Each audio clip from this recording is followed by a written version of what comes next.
So today we are going to fix this caravan door lock.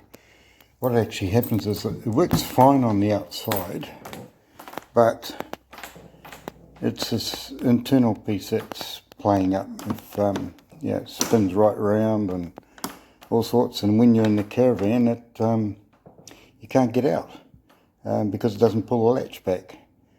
So we'll have a go at trying to fix that. So here we are inside the caravan, and if I tried to get out, I can't. So we're going to have to fix that once I get out of the caravan. So I guess the next thing to do is to disassemble the lock. And we've got one screw hole in here, and there should be two on this side as well. So we'll start taking it to bits. Right, now I'm going to start this lock. So before we even start, I'm going to give it a good spray with this 556 Marine just to loosen up those bolts. Some of them probably haven't been used or turned for quite some time, so rather than do any damage, I'm going to use some of this to get started. Right here we go. Give them a good little spray, and that one down there. Whoop. Give that a good little spray, and the mechanism a good little spray. So we'll leave that for a little while. Right, now when it comes to doing the lock itself, I never use a wet lubricant in there. I use graphite powder. It's a dry lubricant, because if you use a wet lubricant on a lock, sure, it may work all right at the beginning, but wet lubricants tend to attract dust and other particles into the lock itself. So the old graphite powder, which you can get from your hardware store, and just squirt that into the lock.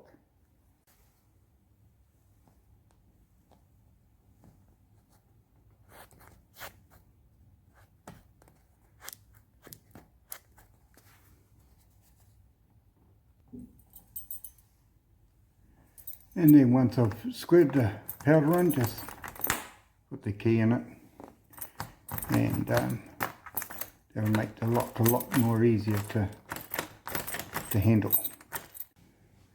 Okay, just by using the 556 on the mechanism and the handle that was inside, and the graphite powder on the lock itself, that cured the whole thing. So it's amazing if you do a little bit of preventive maintenance on these things, how easy they'll work. Right, so we'll just have a look see. So the lock here, just see how easy it is, just like new. So that works all right. So now I'm going to go inside and see how the inside part works. Right, remember last time I was getting locked in, so we'll now see how that goes. So here's the lock, piece of cake. So as I say, a little bit of preventive maintenance goes a long way in these things. Oh, there I am up there. Hello. Right, now we'll just talk about a couple of little bits and pieces. Right, yeah, I hope you can hear me over and above the machine going in the background, but for the jockey wheel, I tend to use a bit of this 556. The reason being is because it says on the can that it's good for trailer spring shackles, zips, vehicle trailers, etc. So we'll give this a little bit of a spray, a bit of preventive maintenance there, and around the bottom give that a little bit of a spray. So here's the shackle, so we give that a bit of a spray as well. So and up here, this is a little, that used to be the old jockey wheel. I've now converted it into a little round disc, you can see there, which stabilises the front of the caravan. So that virtually does it for the front of the caravan. I'm not going to do the back because, well, the caravan at this stage, have a look, is hard up against the wall. So we'll do that another time.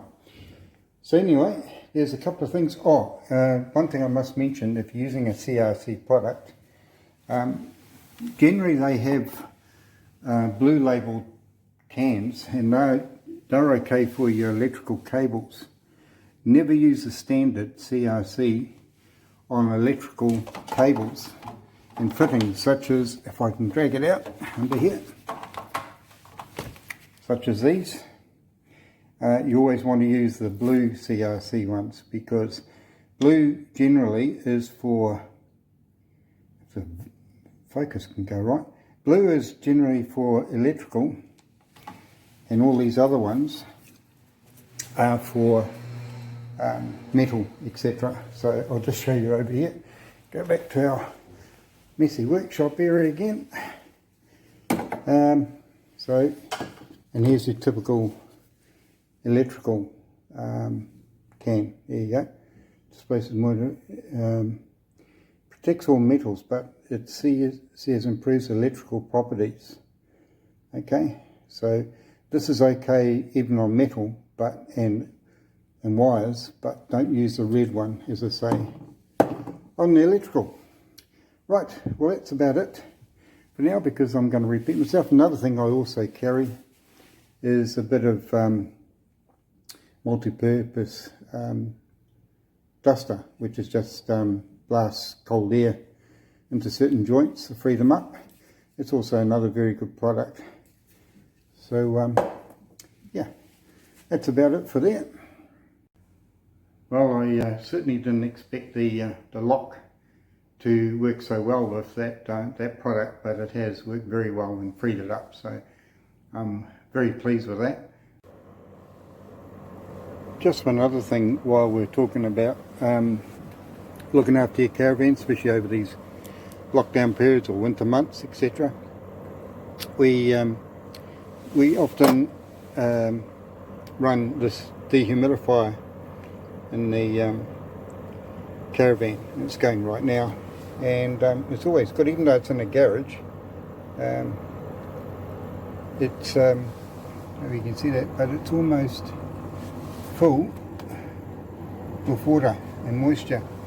So so we leave this going, and to try and cut out any moisture that may sit in the caravan. Also makes your caravan nice and pleasant when you go to use it again. Doesn't have any mustardy smells.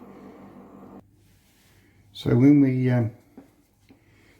have it sort of hooked into the house, into the caravan, we also run it through a proper fuse box, etc., into the house. Don't ever use one of these cables with a 3-pin plug on this end and straight into the wall socket, because there's different fuse ratings, etc., and there have been reports of house fires as a result. So yeah, always run it through a separate fuse box, such as this one, and into your house, and that protects everything. Well, there you go. There's a few little, hopefully, handy hints for you, and so you can look after your caravan while it's not being used. As I say, I'm not an expert in this field, but you know, I just share my experiences with you guys, and if it means we can keep these caravans going for a little bit longer, so much the better. So anyway, soon as this lockdown's over, looking forward to getting back out on the road and doing a bit more camping. In the meantime, cheerio, stay safe, take care. Bye now.